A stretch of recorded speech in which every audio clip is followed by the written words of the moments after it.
पहिल्यांदा ब्लॉगमध्ये एडिटरला घेतला. बेटचा ठोका चुकला तर काय सुद्धा फुकट नाही. तेवढ्यात आमचं दिलदार मालक आलं. यांना पण ब्लॉगमध्ये घेतलं आणि निघायला चालू केलं.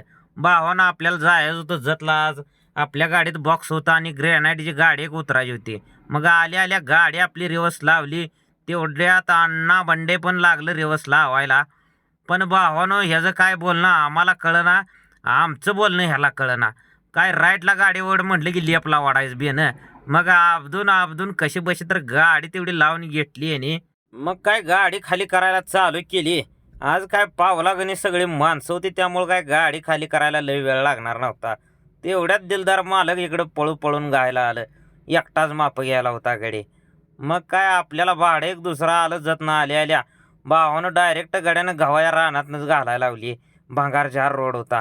मग काय अडचणीतनं वाट काढत कशी तर गाणून लावली रिवर्स आणि बसलो आपलं माशा मारत. कारण भावाने ह्यांच्याकडे बघून मला काय वाटत नव्हतं आज गाडी खाली होईल. भावानं 2-2.5 तास लावलं गाडी खाली व्हायला. मग काय स्टार्टर मारला का निघायला चालू केलं. भावानं ब्लॉग कसा वाटला कमेंट करून नक्की सांगा. लाईक करा, फॉलो करा. धन्यवाद भावांनो.